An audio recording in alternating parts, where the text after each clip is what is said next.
There is a type of success that comes at a high cost. It is admired, validated, applauded, but it demands too high a price, the distancing from one's own truth. In the name of this success, many people build solid careers, seek recognition, accumulate achievements, and in the midst of it all, something essential begins to unravel. It is not visible, it is not immediate, but it is real. The bond with one's own identity starts to break. The modern world offers many ready-made paths, life models that seem to work, goals that seem universal. But every time one enters this game without questioning, there is a risk that, upon achieving what was desired, the feeling is not one of victory, but rather of estrangement. An internal misalignment, difficult to explain, that does not always find space to be named. Carl Jung did not speak of success in the way we are accustomed to.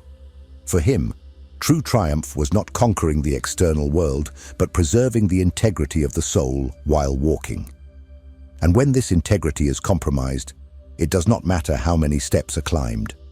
Something inside remains suspended, fragmented, waiting for reconciliation. It is not about rejecting the world, nor romanticizing escape. It is about reclaiming the center, about feeling true in one's own decisions again, about remembering that success that demands self-betrayal is, at best, a poorly negotiated good deal. The question is not just, what have you achieved, but who did you have to stop being to get here? This video is an invitation to pause, not to give up the journey, but to redirect it. It is a conversation with those who have already realized that there are voids that applause cannot fill, and with those who sense, even if vaguely, that there is still something essential waiting to be rescued. Without formulas, without ready-made answers, just one direction. Return to oneself without fear of abandoning what was never yours. You might even think you are in control, but stop and think. How many of your recent decisions were truly yours? How many times did you say yes when you wanted to say no? How many times did you accept compliments for achievements that deep down didn't even touch you? There is a huge difference between living and performing a life. And many people, perhaps you included, are stuck in a role they have learned to play so well that they no longer know where the performance ends and the truth begins. This is what Jung referred to as identification with the persona. And here we are no longer talking about a theoretical concept. We are talking about everyday life, the way you behave at work, with friends, with family, how you calibrate your words to seem professional, pleasant, mature, how you mold your emotions to fit situations, even when everything in you wants to overflow. Constantly performing is exhausting, but more than that, it is alienating. You start to build relationships based on the image you project, not on the essence you carry. And then, no matter how surrounded you are by people, you begin to feel lonely, because you realize that no one knows who you really are. And perhaps you don't know anymore either. The disconnection from the self doesn't happen overnight. It settles in gradually. It starts with small concessions. You swallow an annoyance here, accept an expectation there. You begin to measure your words, to edit your spontaneity. And one day, you wake up with the feeling that life is passing by without you in it. And here lies the danger. The world will continue to applaud your performance. It will keep rewarding you, promoting you, praising you for being on the right track. But no one will notice the hole that is opening up inside you, because that hole is silent and socially acceptable. As long as you remain functional, no one will question your pain. But it is there, and it manifests itself in anxiety crises for no clear reason, in sleepless nights, in an emptiness that not even success can fill. And the truth is harsh but necessary. If you keep performing, you will forget how to be yourself. And when that happens, nothing remains, just a productive body, empty of soul. So before you completely lose yourself, it's time to take a pause, A brutally honest pause to ask yourself, who is this version I am presenting to the world, and who is being suffocated inside me for it to exist? And that's where we enter the next part. When success, this ideal so pursued, becomes the trap that distances us from who we really are. Let's expose this dynamic and show how it captures you without you realizing it. Shall we? If this content is making sense to you, click the subscribe button and subscribe to the channel. Thank you for your support. You have been conditioned from an early age to believe that success is synonymous with fulfillment, that all you need to do is earn the diploma, secure a stable job, achieve financial independence, and everything will fall into place. But no one told you that it's possible to achieve all of this and still feel lost, because the success that the world offers rarely aligns with what your soul needs. The problem isn't success itself. The problem arises when it becomes the only criterion for measuring the value of your life. When it turns into an external goal that consumes everything, your time, your energy, your choices, your relationships, you start sacrificing parts of yourself to get there. And the closer you get to that there, the more you realize that perhaps there isn't even a destination, just an endless race. Carl Jung was direct in saying, "The unlived life is a disease from which one can die." This statement may seem radical, but think about what it's really saying. How many people do you know who followed all the steps in the playbook and still live emotionally unwell? With recurring crises, broken relationships, a constant feeling that something is wrong? This is not a coincidence. It is the direct result of an existence disconnected from one's own essence. Success based solely on external goals comes at a high price. It demands that you mold yourself to environments that do not always welcome who you truly are. That you accept journeys that crush your creativity, your sensitivity, your spontaneity. And all of this is sold as professional growth. But what no one talks about is that for many people, this growth comes at the cost of internal erosion. You climb the ladder, but perhaps it's leaning against the wrong wall. And then you find yourself trapped because you've already invested too much time to give up. You've built an image that you need to uphold. You've made so many concessions that turning back seems impossible. And this is how success becomes a trap. It locks you into a life you cannot abandon without feeling like you've failed. But true failure isn't changing course. Failure is continuing on a path that empties you just because it works on paper. Failure is becoming someone you don't recognize just to maintain appearances. Failure is ignoring all the internal signs that something is wrong, simply because the world outside says you're doing well. The good news is that there's still time, but only if you have the courage to face the truth head-on. Success without alignment with the self is a subtle form of self-sabotage. And the sooner you realize this, the more chances you have to start over from a more authentic place. The question now is, how can you know in practice that you are losing yourself? What are the concrete signs that your soul is being silenced by your lifestyle? This is what we will explore in the next part. We will bring this disconnection to the real, everyday level, where it begins silently to corrode you from within. You won't wake up one day and clearly realize that you've lost touch with who you are. The disconnection from the self doesn't announce itself with sirens. It arrives slowly, with subtle signs, camouflaged in the everyday. And that's precisely why it's so dangerous.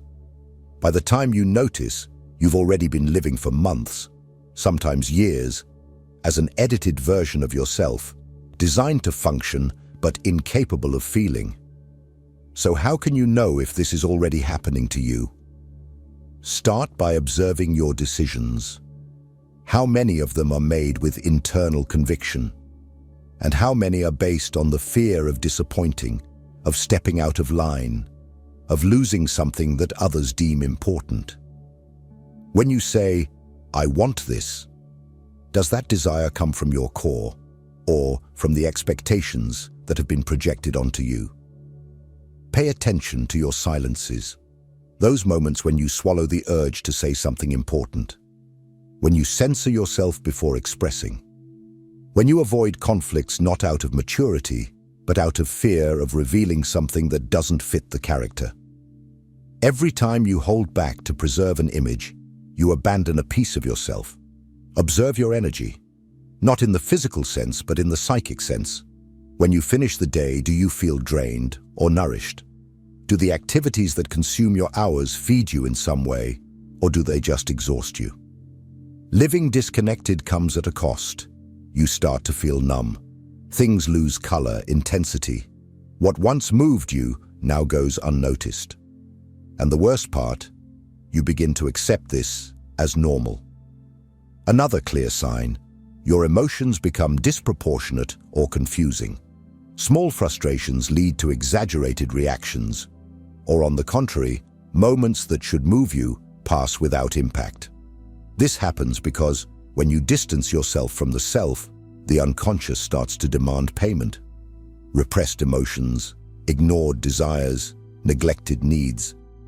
All of this accumulates like underground pressure, and eventually it starts to leak through the cracks. And there's more. Your identity begins to dissolve. You feel like you're always adapting. A you at work, another with friends, another in the family.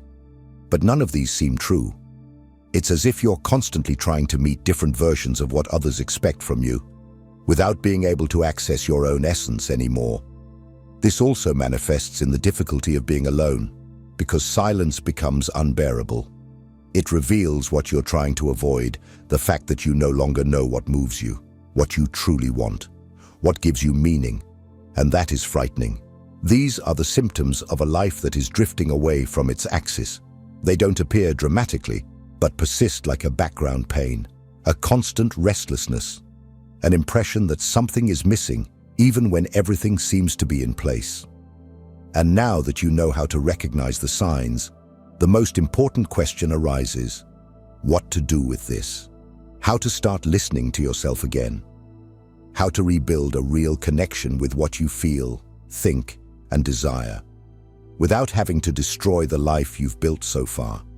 This is what we will explore in the next part.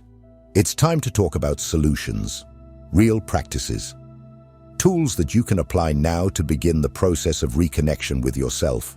Let's go together. The good news is that losing is not a full stop. It is, in fact, a call, a silent invitation from the unconscious for you to come back home, and home, in this case, is yourself. But this return is not automatic. It requires intention, presence, and above all, action. So now, let's set theory aside for a moment and dive into real, accessible practices that serve as bridges to your internal reunion. The first practice is brutally simple, yet profoundly transformative: the radical listening of silence. And here, we are not talking about meditation with relaxing music or apps with soft voices. We are talking about stopping, literally, without distractions, no phone, no agenda, no external stimuli, just you and the silence. It seems easy, but it is almost unbearable for those who are disconnected from themselves, because in the silence, all the internal voices you have learned to ignore start to scream. But that is precisely where the work begins. The initial discomfort is the price of reconnection. Another powerful practice is what Jung called dialogue with the unconscious, something you can initiate through deep journaling. Take a notebook and write everything that comes to mind without censorship, without trying to sound intelligent or coherent. Write as if no one would read it, because no one will. This exercise activates a kind of direct channel to the part of you that has been silenced for too long. And it is in this space that dormant truths begin to emerge. Sometimes they come in the form of memories, other times as anger, sadness, forgotten desires. And all of this needs to be welcomed. without judgment. Also include in your routine what we call rituals of symbolic reconnection. This can be a daily walk without music, where the goal is not to get anywhere, but simply to listen to what the body feels. It can be the act of cooking something with mindfulness as a gesture of care for yourself, or even the practice of saying no to something small, just to feel the strength of your own will being respected. These small gestures have immense power. They communicate to your unconscious that you have come back to exist and that you are ready to take back control of your own life. Another crucial point is the practice of progressive sincerity. Start to gradually test what it is like to live more aligned with what you truly think and feel. This does not mean going out and vomiting truths or cutting off relationships impulsively. It means observing where you most silence yourself and starting to express yourself there. It means identifying where you most pretend and, little by little, beginning to be true. Each micro-choice of authenticity strengthens the psychic structure that reconnects you with yourself. But know this: this path requires deconstruction, and deconstruction is frightening, because the more you start to live from yourself, the more you begin to displease others, especially those who benefited from your performance. And that is what we are going to talk about now. In the next part, we will face one of the most difficult and liberating stages of this process: the pain of disappointing others. Because it is inevitable, and paradoxically, it is the greatest sign that you are finally starting to live for real. If this message speaks to something you've been quietly carrying, you'll find real value in my ebook, Beyond the Shadow. It expands on Jung's core ideas and gives you practical tools to reconnect with your true self. Link is in the pinned comment. No deep transformation happens without discomfort, and one of the most feared and inevitable is the discomfort of disappointing those around you while you were still performing. When you start to reconnect with yourself, when you begin to say no to what you previously accepted, when you start to set boundaries where there was only adaptation before, something changes, and others feel it, not always in a calm way. You start to notice this in the small reactions: the colleague who is bothered because you no longer wanted to fit in, the relative who is offended because you didn't follow the path they envisioned for you, the friend who is taken aback by your honesty, and most importantly, that unspoken look of disappointment that tries to make you revert to your old role. The truth is that when you start to live more truthfully, you break invisible agreements, emotional contracts that were never written but had been in effect for years. And here lies the central point. Most people are not disappointed in you. They are disappointed in the version of you that they themselves created. The disappointment is not with your truth, but with the image you maintained to sustain relationships that may have been unbalanced from the start. But this pain, which seems so cruel at first, is also a sign of rebirth. Because every time you disappoint someone by being true, you are confirming within yourself a new pact. A pact of loyalty to your own soul. This requires courage, because the natural impulse is to give in, to retreat, to apologize for being a bother, to go back to performing to preserve others' affection. However, there is a brutal detail. The price of avoiding this pain is too high. Avoiding disappointing others almost always means disappointing yourself. It means silencing legitimate desires, suffocating uncomfortable truths, and accepting to live in relationships based on conditioning and not on authenticity. Jung said that individuation is a process of separation, separating from the masses, from inherited values, from social roles that no longer serve. And that hurts, because for a time, you will seem strange, inconvenient, even selfish. But it is important to remember, there is no way to truly find yourself without losing what is no longer you. And over time, something magical begins to happen. The relationships that remain after this transformation become more real, more nourishing, because they are based on who you are and not on what you offer as a mirror or shield. And new connections arise, now based on truth. People who resonate with your authenticity, not with your performance. This is the beginning of a new cycle. A cycle where success is no longer measured by applause, status, or external acceptance, but by something deeper, quieter, and more powerful. The ability to recognize yourself in the mirror and feel peace. And it is precisely with this image that we will conclude our journey. The conclusion of this path, where true success ceases to be a race to become an internal reconciliation. A life where you finally become whole again. Let's move together to the final part. In the end, it doesn't matter how many goals you've achieved, how many diplomas you have on the wall, or how many zeros appear in your bank statement. What really matters, and what truly weighs, is what you see when you stand in front of the mirror. Not the bathroom mirror, but the one of consciousness. The one you face in the silence of the night, when the masks fall, when the noise of the world ceases, and all that remains is you with yourself.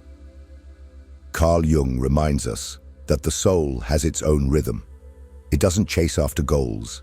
It isn't impressed by achievements. The soul wants truth. It wants integration. It wants wholeness. And if you spend your entire life trying to fit into external models of success, you inevitably sacrifice what would truly make you complete. Your authenticity. True success, then, is not a finish line. It is not a "I made it" plaque on the wall. It is a continuous process of internal alignment, a commitment to live with courage, even when the truth is uncomfortable, a pact with your own conscience, to not abandon yourself anymore, even if it means disappointing others, starting from scratch, or making decisions that no one will understand.